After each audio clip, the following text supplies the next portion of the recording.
Good morning dear students. आज की class में हम डिस्कस करेंगे पोस्ट मौर्यन पीरियड के बारे में। तो अभी तक आप एंशियंट हिस्ट्री में पढ़ चुके हो मौर्यन डायनेस्टी के ऊपर कि मौर्य साम्राज्य कैसे सिमट गया था जब बाद में अशोका ने बुद्धिज़्म अडॉप्ट किया था।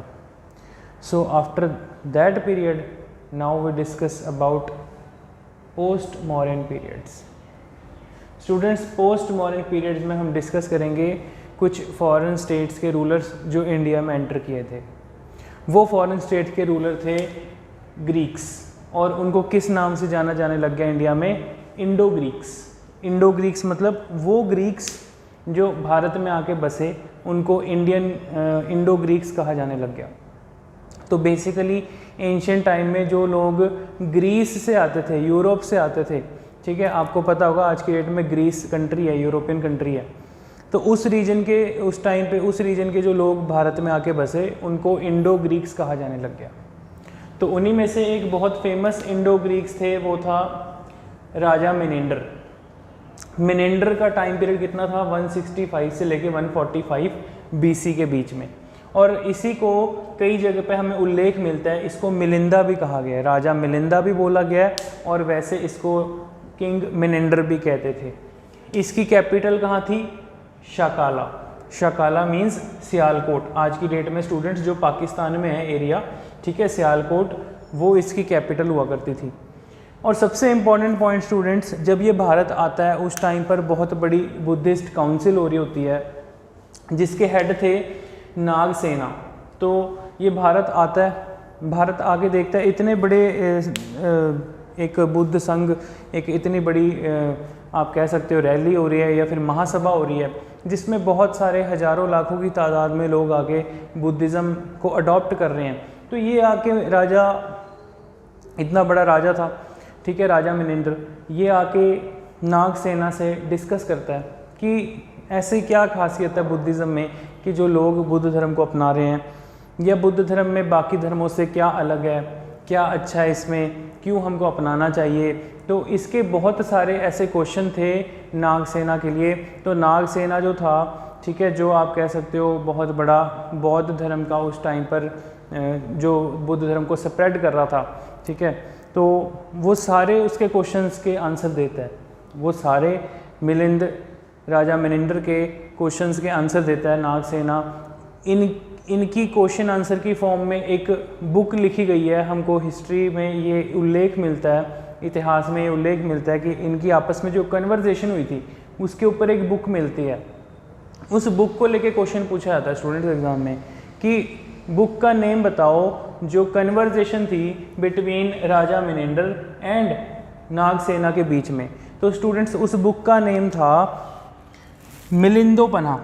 मिलिंदोपन्हा जो थी, it's a book of questions of Raja Menander, ठीक है, उसमें राजा मिनेंडर के द्वारा पूछे गए सवाल हैं और नागसेना उसके सभी प्रश्नों का उत्तर देता है, ठीक है जी, इंपॉर्टेंट पॉइंट है, यहाँ से क्वेश्चन एग्जाम में पूछा जाता है। So they were the first ruler in India to issue coins. तो ये पहले ऐसे रूलर थे जिन्होंने भारत में क्वाइंस, सिक्के चलाए थे फर्स्ट टाइम। इससे पहले हमें कोई उल्लेख नहीं मिलता कि प्रॉपरली कोई क्वाइंस किसी रूलर ने स्टार्ट किए थे। अशोका के टाइम पे हमको पंच मार्क सिस्टम पता चलता है कि लाइक एक शीट के ऊपर जैसे पंचिंग करके, ठीक है, उसके ऊपर पॉइंट्स काउंट करके जो एक सिस्टम था, कॉइन्स का सिस्टम नहीं था, ठीक है, पंच मार्क सिस्टम था। तो हमको पंच मार्क सिस्टम जो है वो मिलता है। लेकिन कोई फॉरेनर, ठीक है, कोई दूसरे देश से आया हुआ हमारे देश में जिसने कॉइन्स इशू किए थे वो थे राजा मिनेंडर, ठीक है जी। तो ये इंपॉर्टेंट पॉइंट है। नेक्स्ट पॉइंट है स्टूडेंट्स, इसके बाद जो नेक्स्ट रूलर थे वो थे शाकाज। शाकाज को स्किंथियंस भी कहा जाता था, ये भी ग्रीक्स ही थे, ठीक है जी। Greeks were followed by Shakas. So Ujjain के राजा थे, अपने आप को राजा विक्रमादित्य कहा करते थे एक, उन्होंने शाकाज को हराया था। जब शख्स, कुछ लोग इसे शख्स भी कहते हैं, शाकाज भी कहते हैं, जब शाकाज भारत में एंटर करते हैं तो राजा विक्रमादित्य जो थे उज्जैन के बहुत बड़े रूलर थे, बहुत बड़े राजा थे, उन्होंने शाकाज को हराया था। और विक्रमादित्य के टाइम पर इनके नाम का कैलेंडर भी शुरू हुआ था, जिसको विक्रमी एरा, विक्रम संवात के नाम से भी जाना जाता है। ठीक है, बहुत इंपॉर्टेंट कैलेंडर है स्टूडेंट्स, ये क्वेश्चन एग्जाम में पूछा जा चुका है। ठीक है, the era of Vikram Samvat is recorded from the event of his victory over the Shakas. तो जब इन्होंने, राजा विक्रमादित्य ने शाकास को हराया था, तो इनकी विक्ट्री के ऊपर, वो टाइम पीरियड कब था, 57 BC। उस टाइम पे इन्होंने जो अपना एरा स्टार्ट किया, एरा आप कह सकते हो एक किस्म से एक अपना युग, ठीक है, विक्रमी युग। तो इन्होंने जो अपना युग शुरू किया उसे एज अ विक्रम संवात के नाम से जाना जाता है। तो इन्होंने अपना युग, अपना कैलेंडर चलाया, ठीक है जी। तो that era was known as a Vikram Samvat. Very very important point. Most famous Shaka ruler was in India Rudradaman. बहुत इंपॉर्टेंट पॉइंट है। रुद्रदमन जो थे ये फेमस रूलर थे इंडिया में शाकास के, ठीक है जी। रुद्रदमन का टाइम पीरियड कितना था, 130 से लेके 150 AD के बीच में। अब देखो आपके पास काउंटिंग जो है वो सीधी शुरू हो गई है, 130 से लेके 150 AD के बीच की बात आ रही है, मतलब 130 एनो डोमेन से लेके 150 एनो डोमेन तक लगभग 20 साल रूल किया। रुद्रदमन क्यों इंपॉर्टेंट है? रुद्रदमन ने सुदर्शन लेक को रिकंस्ट्रक्ट करवाया था। सुदर्शन लेक को बेसिकली ये काठियावाड़ इलाके में एक लेक थी, सेमी एरिड एरिया में, ठीक है जी। एक बहुत बड़ी लेक, एक बावली किस्म की, जिसमें लाइक डेजर्ट एरिया में आप कह सकते हो कि लोगों के पानी पीने के लिए यूज़ किया जा सके, ठीक है। तो ये जो सुदर्शन लेक थी ये मौर्य वंश के राजा ने बनवाई थी, ठीक है, चंद्रगुप्त मौर्य ने, ठीक है। तो सुदर्शन लेक को रिपेयर करवाया था किसने? रुद्रदमन ने। इंपॉर्टेंट पॉइंट है, ये आपको पता होना चाहिए। तो यहाँ से क्वेश्चन यही निकल के आता है, रुद्रदमन जो था वो फेमस रूलर था शाकास में से, इसने सुदर्शन लेक को रिकंस्ट्रक्ट करवाया था, रिपेयर करवाया था, ठीक है जी। विक्रमादित्य ने शाकास रूलर को हराया था। विक्रमादित्य अपने आप में एक इम्पॉर्टेंट रूलर था, ठीक है जी, क्योंकि इसने विक्रमी ईरा शुरू किया था। तो यही क्वेश्चन एग्जाम में पूछा जा चुका है। विक्रम संवाद कब शुरू हुआ था? विक्रम संवाद किसने शुरू किया था? राजा विक्रमादित्य ने, ठीक है। इंपॉर्टेंट पॉइंट है। तो स्टूडेंट्स ये इंपॉर्टेंट पॉइंट है। इसके बाद मैं आपको बताऊं तो इसके बाद जो नेक्स्ट रूलर आए वो राजा कनिष्क थे, ठीक है जी। आगे उनके बारे में हम डिटेल में समझेंगे। तो पहले आप कुछ ये इंपॉर्टेंट पॉइंट नोट कर लीजिए, it's very important.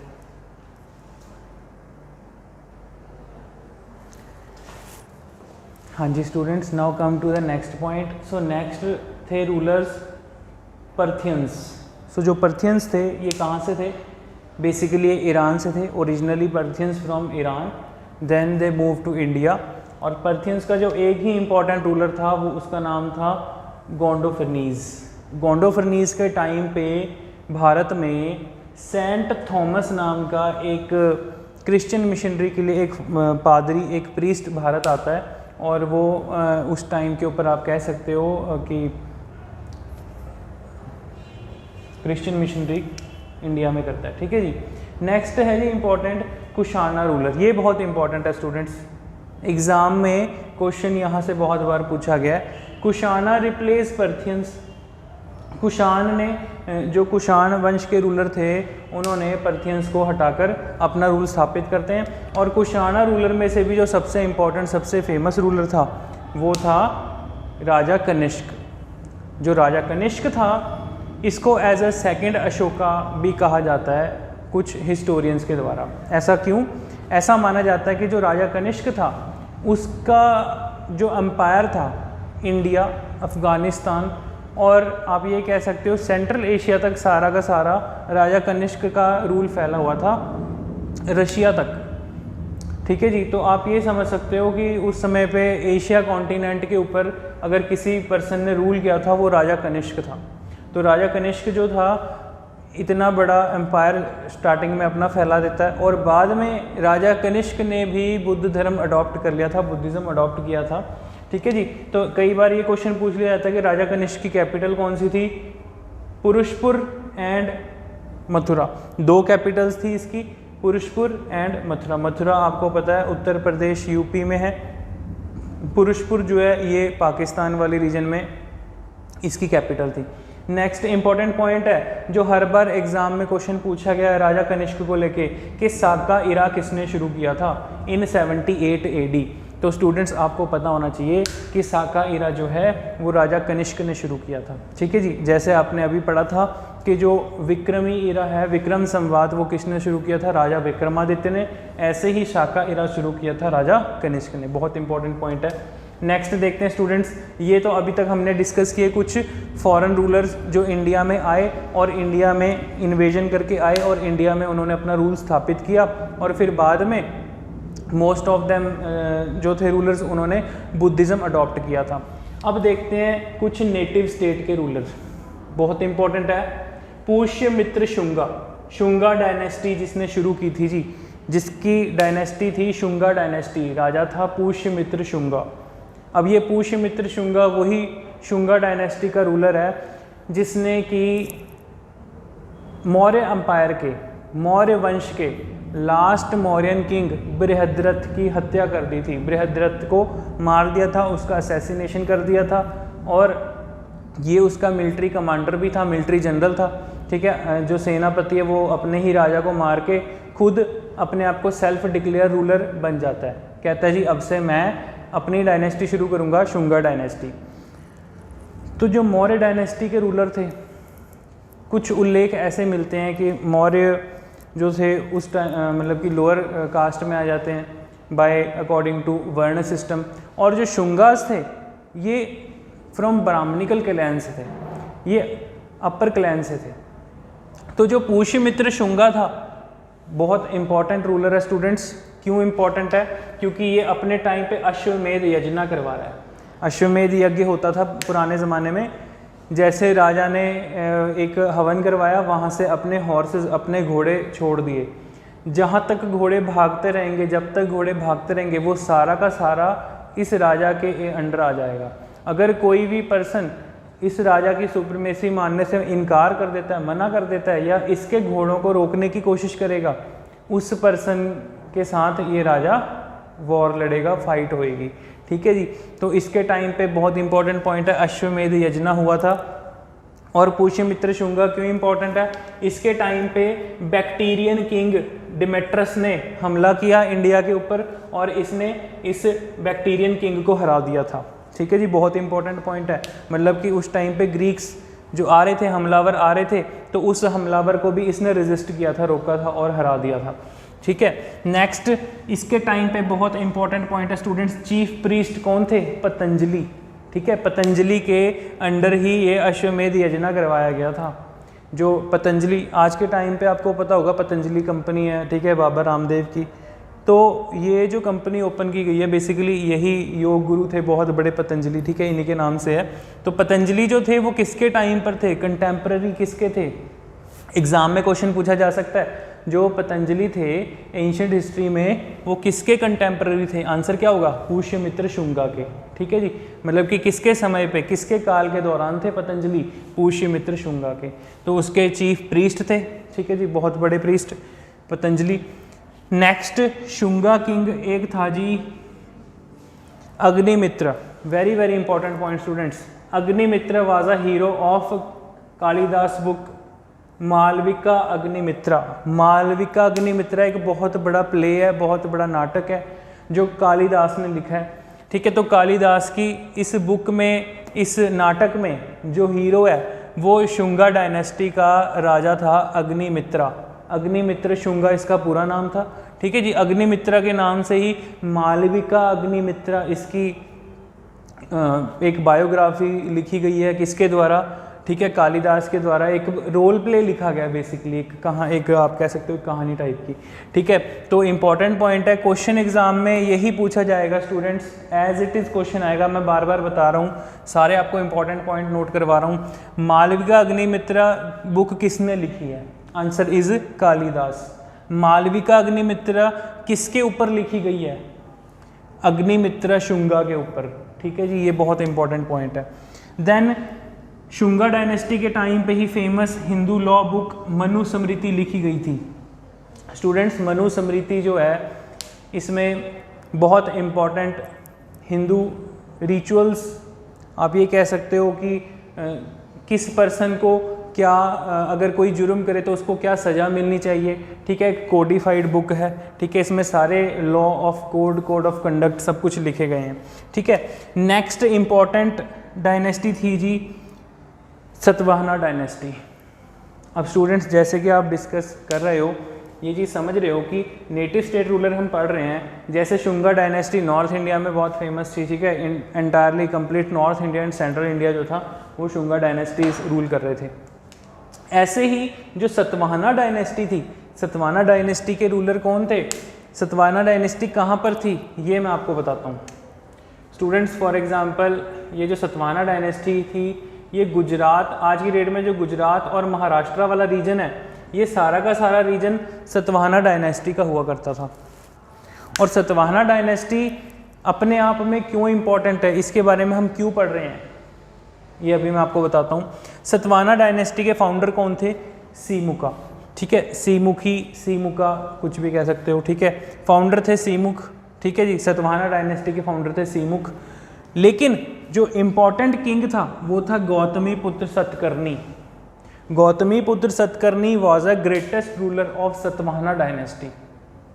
Satavahana kingdom का ग्रेटेस्ट रूलर इसलिए कहा गया है क्योंकि इसने लगभग साउथ इंडिया के ऊपर entirely the region of Deccan, ठीक है, डेक्कन प्लेट्यू, दक्षिण पठार, दक्षिण भारत कुछ भी कह लो आप, उसके ऊपर इस गौतमीपुत्र सतकर्णी ने रूल किया था। और सबसे बड़ी बात, ये क्यों इंपॉर्टेंट है, क्यों फेमस है सतवाहना डायनेस्टी, इसलिए फेमस थी, इसका नाम आपको कुछ सुन के ऐसा लगेगा गौतमीपुत्र सतकर्णी, मतलब गौतमी का बेटा सतकर्णी।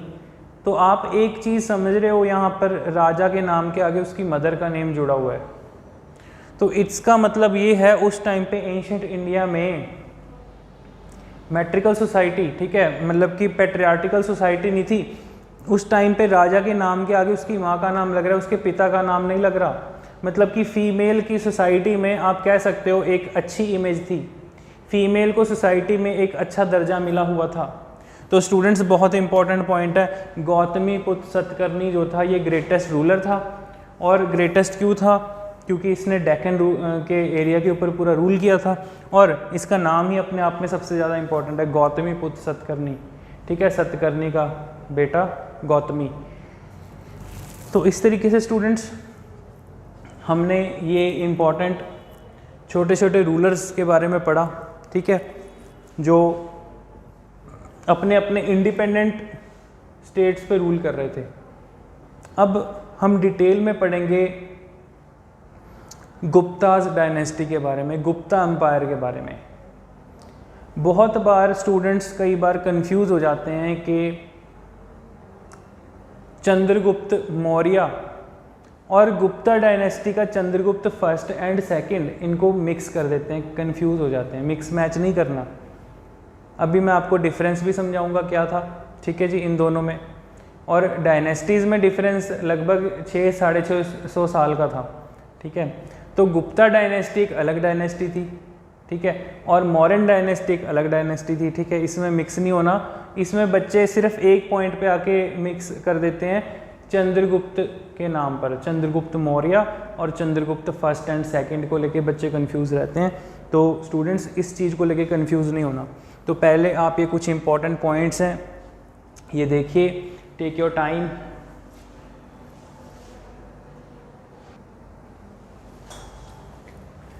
हाँ जी students, so now come to the next point. Next is Gupta dynasty. तो अब हम डिस्कस करेंगे गुप्ता डायनेस्टी के बारे में, ठीक है। गुप्ता डायनेस्टी को गोल्डन एज ऑफ हिंदुइज्म भी कहा गया है, बहुत इंपॉर्टेंट पॉइंट है स्टूडेंट्स। एग्ज़ाम में क्वेश्चन पूछा जा सकता है कि किस एंशिएंट टाइम में किसके टाइम पीरियड को गोल्डन एज ऑफ हिंदुइज्म कहा गया था। आंसर इज़ गुप्ता डायनेस्टी को। तो गुप्ता डायनेस्टी के बेसिकली जो फाउंडर थे वो थे Srigupta. Who was the founder of Gupta dynasty, ये क्वेश्चन एग्जाम में आया हुआ है बहुत बार, एसएससी सीजीएल में, सीएचएसएल में आपके, और सेंटर के एग्जाम में क्वेश्चन पूछा गया। तो आपको पता होना चाहिए Srigupta was the founder of Gupta dynasty. Srigupta का बेटा था घटोत्कच, ठीक है जी। उसके बाद ये इतने फेमस रूलर नहीं थे, ठीक है जी। देन इसके घटोत्कच के बाद जो आगे इसका बेटा बनता है, घटोत्कच का बेटा था चंद्रगुप्त फर्स्ट, चंद्रगुप्त वन, ठीक है जी। वैसे इसका नाम सिर्फ चंद्रगुप्त ही था, गुप्ता डायनेस्टी का चंद्रगुप्ता, ठीक है, चंद्रगुप्ता। तो जो चंद्रगुप्त था, इसके बाद जो नेक्स्ट रूलर आया इसका बेटा वो था समुद्रगुप्त। आगे समुद्रगुप्त का बेटा जो नेक्स्ट रूलर बनता है वो था फिर से चंद्रगुप्त। मीन्स जो नेक्स्ट आप चंद्रगुप्त पढ़ोगे उसके नाम के आगे चंद्रगुप्त सेकंड लगाते हैं हम, और इसको चंद्रगुप्त फर्स्ट से डिनोट करते हैं। तो चंद्रगुप्त फर्स्ट जो था, इसने अपने आप को टाइटल दिया था महाराजा अधिराज का। तो ये अपने आप को खुद को स्वयं को ही कहता है जी मैं महाराजा अधिराज हूँ, मुझे महाराजा कह के सब बुलाएंगे, ठीक है जी। तो ये चंद्रगुप्त फर्स्ट था। ये क्यों फेमस था ये हम डिस्कस करते हैं। चंद्रगुप्त फर्स्ट ने लिच्छवी प्रिंसेस कुमार देवी से मैरिज की थी। तो लिच्छवी उस टाइम पे एक बहुत बड़ी स्टेट थी, बहुत बड़ी डायनेस्टी थी। लिच्छवी प्रिंसेस से मैरिज करता है कुमार देवी से, और Kumar Devi type of coins भी चलाता है, ठीक है। इसी ने ही first time gold coin issue किए थे इंडिया में, जिनको दिनारास कहा गया था। इन्हीं दिनार को Kumar Devi type of coins के नाम से भी जाना जाता है, सेम थिंग, ठीक है। तो फर्स्ट टाइम कोई इंडियन रूलर हो रहा है जिसने गोल्ड कॉइन शुरू किए इंडिया में, तो उसका नाम क्या था, चंद्रगुप्त फर्स्ट। इंपॉर्टेंट पॉइंट है। He started Gupta era, very very important point, in 320 AD। तो अब तक आप लोग पढ़ चुके हो गुप्ता इरा, साका इरा और विक्रमी इरा। तो ये क्वेश्चन एग्जाम में पूछे जा सकते हैं स्टूडेंट्स, ठीक है। अब ये ध्यान से देखो, इसने गुप्ता इरा कब शुरू किया, 320 AD। अब कई बार ऐसे बच्चे कंफ्यूज हो जाते हैं कि चंद्रगुप्त मौर्य के बारे में हम पढ़ रहे थे, ये कौन सा चंद्रगुप्त है। तो कंफ्यूज नहीं होना, वो मौर्य वंश का, मौर्य डायनेस्टी का अलग रूलर था, फाउंडर था मौर्य वंश का, चंद्रगुप्त मौर्य। ये फेमस रूलर है एक गुप्ता डायनेस्टी का, चंद्रगुप्त फर्स्ट। इसका टाइम पीरियड कब है, ये 320 AD में अपना काल, अपना एरा शुरू कर रहा है as a name of Gupta era. और वो जो आप चंद्रगुप्त मौर्य पढ़ते हो वो लगभग आपने पढ़ा था 328 BC के बाद आया था, ठीक है, 328 बिफोर क्राइस्ट, ठीक है जी। तो लगभग आप ये कह सकते हो कि जीसस क्राइस्ट के जन्म से 320 या 300 साल पहले एग्जाम्पल ले लो। और ये आप पढ़ रहे हो कि जीसस क्राइस्ट के जन्म के 320 साल बाद, तो लगभग 600 साढ़े 600 साल का गैप आ रहा है कि जब ये डायनेस्टी आ रही है मॉडर्न डायनेस्टी के बाद। तो कंफ्यूज नहीं होना, ठीक है जी। तो कई बार स्टूडेंट्स इसी नेम में कंफ्यूज हो जाते हैं, ठीक है। तो ये चंद्रगुप्त फर्स्ट है। चंद्रगुप्त फर्स्ट ने अपने आप को टाइटल दिया था महाराजा का, महाराजा अधिराज भी कहता था अपने आप को, ठीक है। इसने लिच्छवी प्रिंसेस से मैरिज की थी, कुमार देवी से, ठीक है। और इसने फर्स्ट टाइम इंडिया में गोल्ड कॉइन इशू किए थे। मतलब पहला कोई इंडियन रूलर हो रहा है जिसने गोल्ड कॉइन चलाए हैं अपने, ठीक है। उनको क्या कहा जाता था, दिनार्स कहा जाता था, दिनारास, ठीक है। और इसने गुप्ता एरा शुरू किया 320 AD में। अंडरस्टैंड, आई होप स्टूडेंट्स आपको ये बेसिक पॉइंट्स क्लियर हो गए होंगे। आगे देखते हैं नेक्स्ट, समुद्रगुप्त। हाँ जी, इम्पॉर्टेंट है। चंद्रगुप्त वन का बेटा समुद्रगुप्त। समुद्रगुप्त एक ऐसा राजा था, आप ये कह सकते हो इतना बड़ा ब्रेव हार्ट रूलर, जिसने अपनी लाइफ में कभी कोई वॉर नहीं हारी। समुद्रगुप्त एक ऐसा राजा था जिसने अपनी ज़िंदगी में कोई वॉर नहीं हारी, ठीक है। कभी किसी रूलर से ये नहीं हारा, कभी डिफीट नहीं हुआ कोई वॉर में। इवन इसने जितनी भी वॉर्स लड़ी थी अपने टाइम पे, जिस भी रूलर को हराता था, उस रूलर को हराने के बाद उसका सारा राजपाट उसे वापस कर देता था।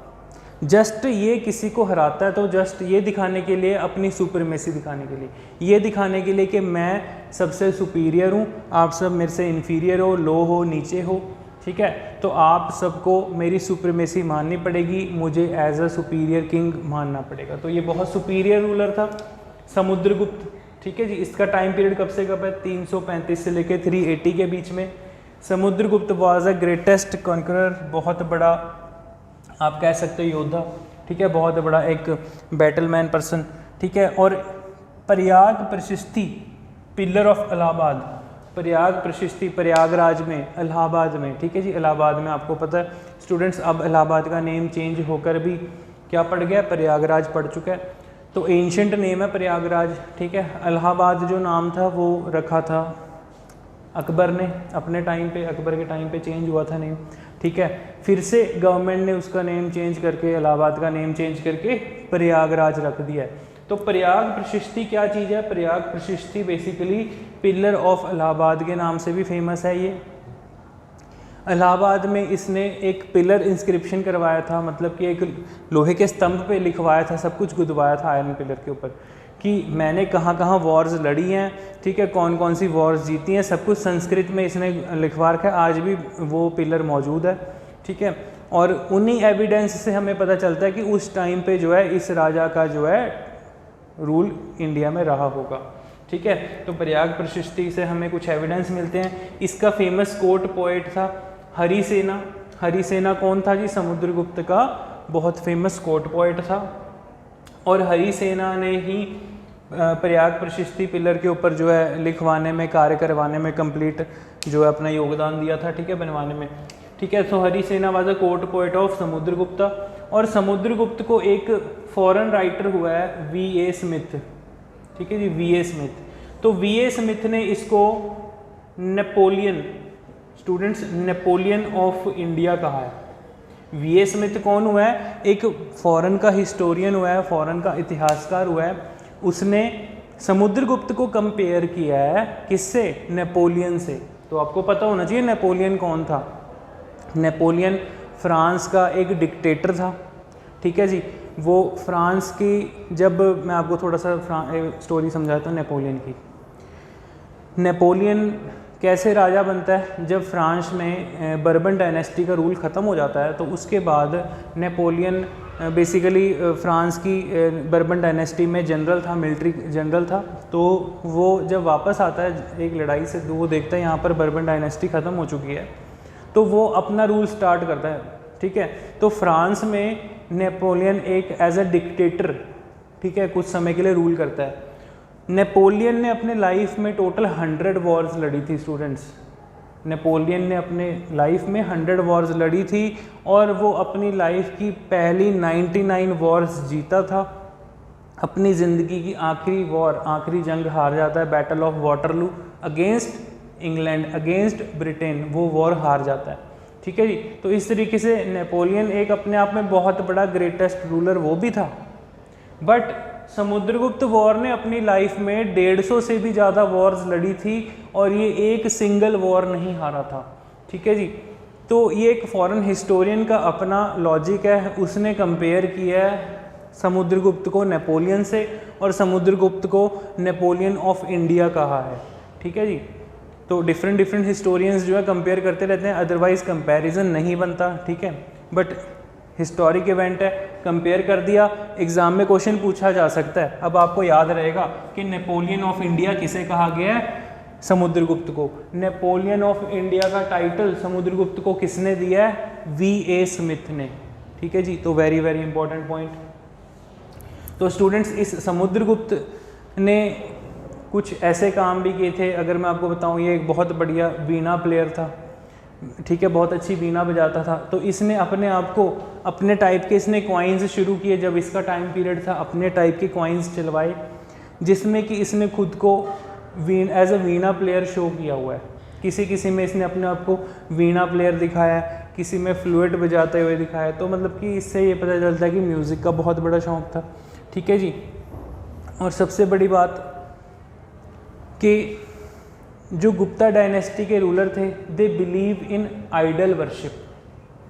अंडरस्टैंड क्यों कहा गया है इसको golden age of Hinduism? Because they believed in idol worship, ठीक है। जैसे कि आज हम देखते हैं मंदिरों में पूजा होती है, उस टाइम पर भी, गुप्ताज के टाइम पर भी बहुत बड़े बड़े टेम्पल्स थे, ठीक है। हिंदुइज्म, टोटली हिंदुइज्म था, ठीक है जी, आप ये कह सकते हो इंडिया में। और बहुत बड़े टेम्पल्स थे, टेम्पल्स में आइडल वर्शिप हुआ करती थी। और दे फॉलोड वैष्णविज्म, ठीक है जी। तो जैसे कि आप ये कह सकते हो कि विष्णु भगवान के फॉलोअर थे, वैष्णविज्म को फॉलो करते थे और स्प्रेड करते थे। गुप्ताज के टाइम पीरियड पे बुद्धिज़्म भी बराबर स्प्रेड हुआ है। इन्होंने बुद्धिज़्म को स्प्रेड करने से रोका नहीं है, ठीक है। ये नहीं कि इन्होंने किसी दूसरे धर्म को फैलने से रोका हो।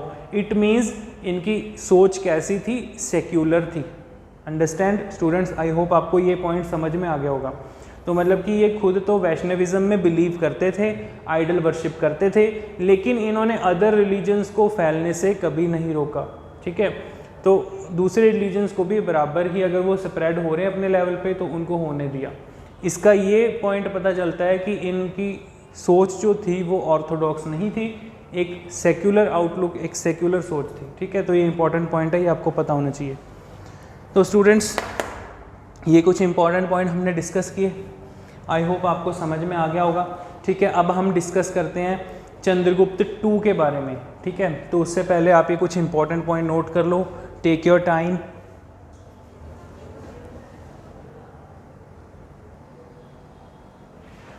हाँ जी students, now come to the next point. So आगे देखो, चंद्रगुप्त सेकंड का टाइम पीरियड। चंद्रगुप्त सेकंड जो था स्टूडेंट्स अपने आप में बहुत बड़ा राजा था। अकॉर्डिंग टू देवी चंद्रगुप्तम, देवी चंद्रगुप्तम एक बुक का नेम है, ठीक है। देवी चंद्रगुप्तम एक बुक का नेम है। उस बुक को किसने लिखा है? विशाखा दत्ता ने, ठीक है जी। बुक्स एंड ऑथर का क्वेश्चन बन गया, कौन थे बुक्स के ऑथर? विशाखा दत्ता। कौन सी बुक लिखी है? देवी चंद्रगुप्तम।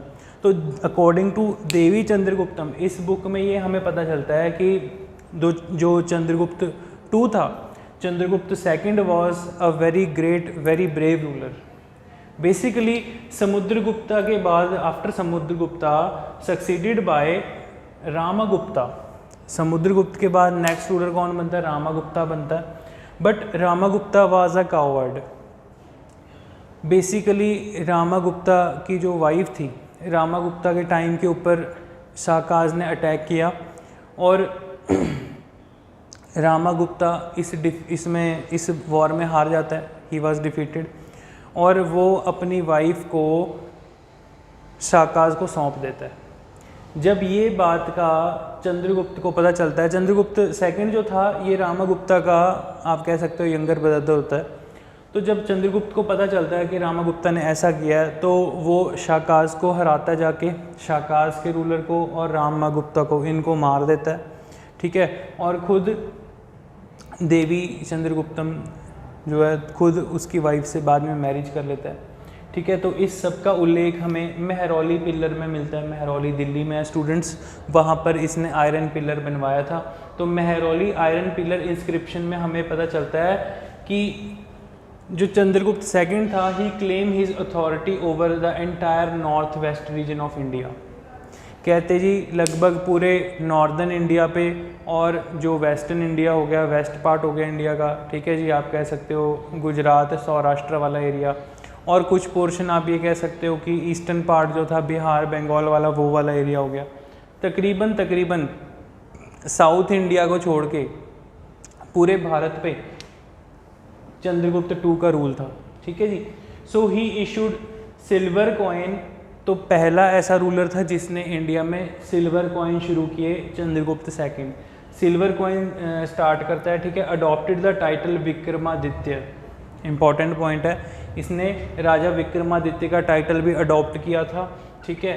And Shakari in the memory of his victory. और कहीं कहीं पे ये उल्लेख मिलता है कि इसने अपने आप को सकारी वर्ड से, सकारी नाम से भी खुद को संबोधित किया है, ठीक है, अपनी कुछ ऐसी विक्ट्रीज़ में, कुछ ऐसी विक्टोरियस मेमोरीज में, ठीक है जी। इंपॉर्टेंट पॉइंट है Fahien, very very important point students, very very important.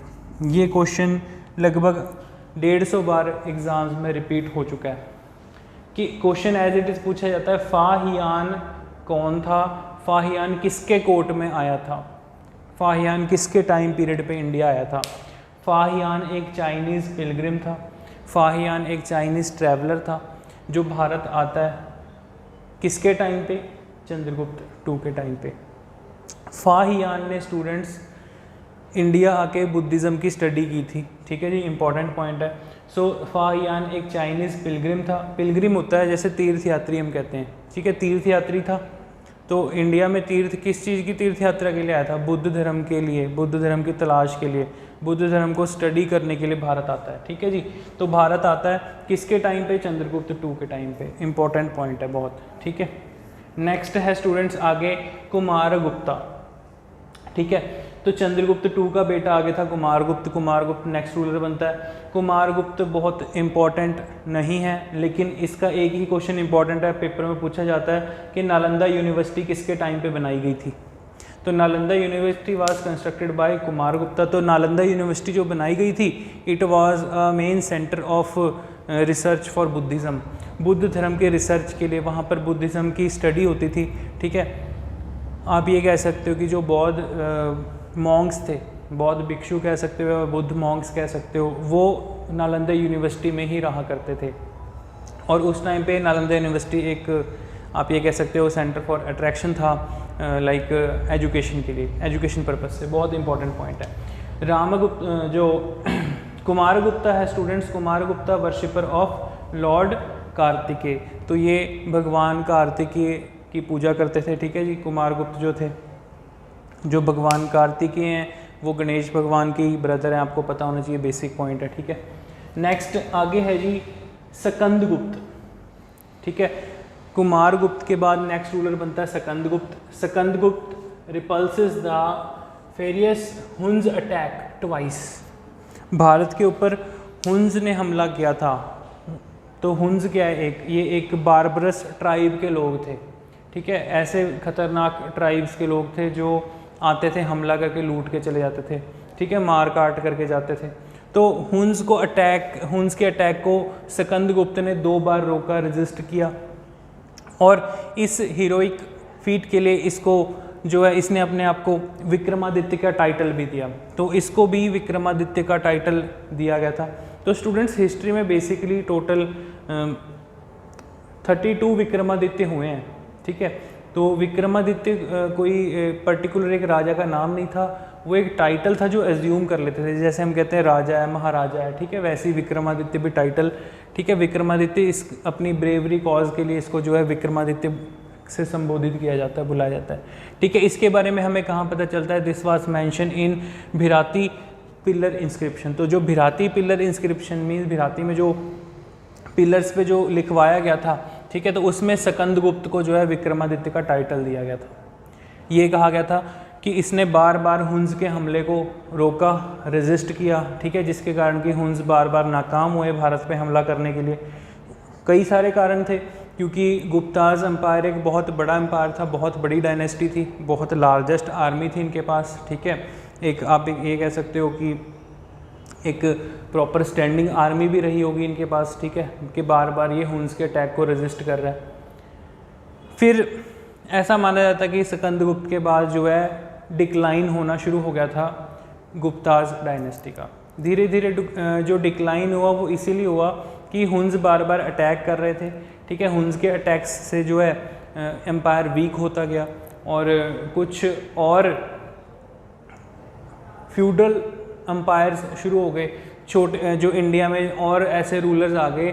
ठीक है, बंगाल में डेक्कन रूलर्स हो गए कुछ। ठीक है, साउथ इंडिया के रूलर्स, और कुछ सेंट्रल इंडिया के रूलर्स हो गए।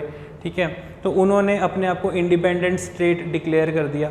ठीक है, तो धीरे धीरे आप ये कह सकते हो कि फिर गुप्ताज एम्पायर का डिक्लाइन हो गया था, और इंडिया में उस टाइम पे बहुत सारे छोटे छोटे self declare rulers, self declare states बननी शुरू हो गई थी। तो स्टूडेंट्स, आई होप आपको यहाँ तक सब कुछ समझ में आ गया होगा हिस्ट्री का।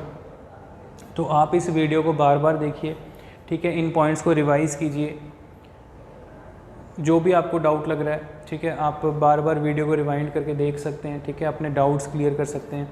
ठीक है, और इस सारे लेक्चर की PDF फाइल मैं आपको ग्रुप में प्रोवाइड कर दूँगा।